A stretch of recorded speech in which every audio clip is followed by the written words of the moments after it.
Welcome to No Tears for Black Girls. Join me, Samantha Paul, as we take a deep dive into two cities on the West Coast and uncover stories of love, loyalty, distrust, and tragedy that have been hidden away.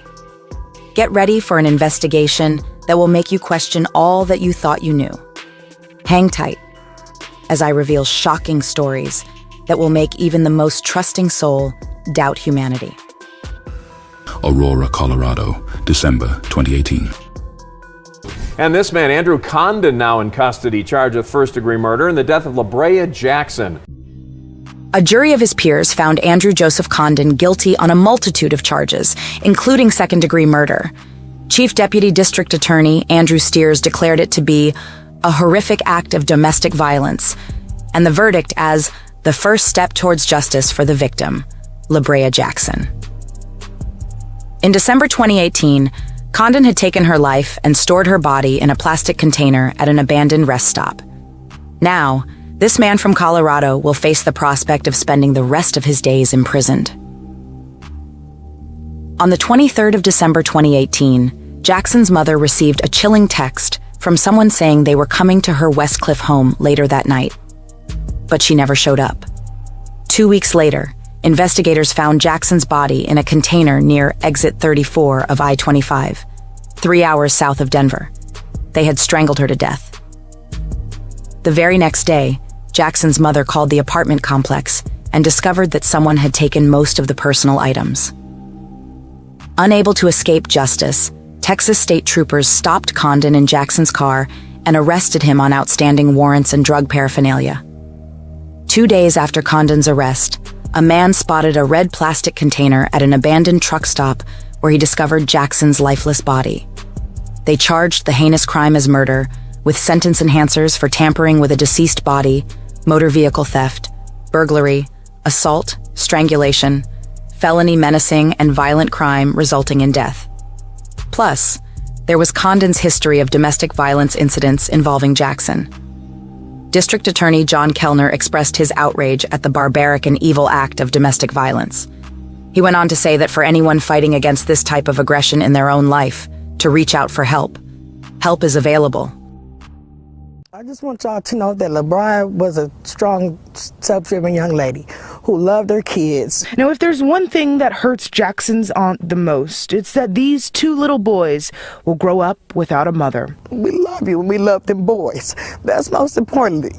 Just don't worry about your kids, because I know how you are about your kids. They're going to be just fine. Jackson told family members she was on the way to their holiday dinner, but had to pick up her boyfriend first. That boyfriend was arrested on an outstanding warrant in Texas on Christmas Day, completely separate from this case. He was a parasite that had leached onto her. That's what he was. Alameda, California. The Alameda, California coastline revealed its most horrifying secret on July 20th, 2023, making it a grim day.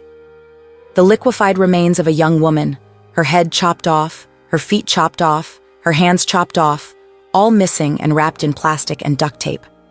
An autopsy on August 29, 2023, revealed the truth that Joseph C. Roberts, a 42-year-old man, murdered 27-year-old Rachel Elizabeth Imani Buckner, who had remained anonymous until that day. But that's not where this bone-chilling story ends.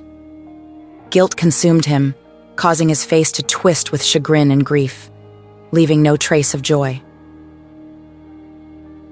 Alameda police uncovered the disturbing truth behind Roberts and his relationship with the victim.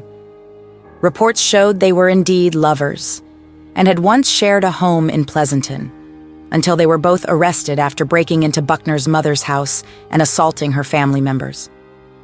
Roberts referred to Buckner as his fiancée during this incident. Phone records revealed that Roberts' last communication with Buckner was on July 13th, the same week her body was discovered, making things even more portentous. He had then been in contact with 3 other women since. The gory details only emerged when Robert Hansen got a search warrant for Roberts' phone records. They unearthed that Roberts had not only kept possession of Buckner's phone and car, but had allegedly been aware of her death and dismemberment. A claim supported because they found his DNA on the tape wrapped around her body.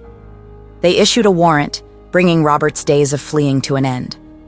The police tracked him down to the Pleasanton apartment shared by the couple. When investigators searched the residence, they found damning forensic evidence that placed the last moments of the victim in the same room. Major break in the investigation of a woman whose remains were found in Alameda. Our Crime 4's Hazik Medyoun reports that a suspect's been arrested and the victim has now been identified. It's a story you'll only find here. The remains of a woman found on the shoreline of Bay Farm Island in Alameda has now been identified by the Alameda County Coroner as 27-year-old Rachel Buckner of Pleasanton. In my 25 years as a police officer, I've never seen anything as disturbing as this. No, I've never had a dismemberment case. This one is pretty brutal. Pretty brutal.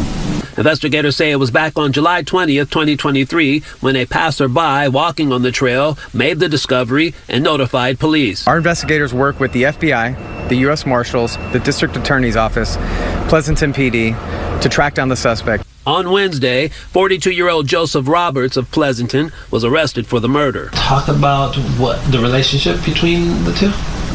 So the two of them have been dating. They might have even been engaged. Alameda Police Sergeant Spencer Mountain says that Roberts and Buckner lived together in Pleasanton and that it appears to be no ties between the two to the city of Alameda. No, neither one of them seem to be connected to anything here. Investigators say they are still working on trying to establish a motive, but Sergeant Mountain says the alleged evidence points to Roberts as the suspect. Primarily, the main evidence in this case is DNA.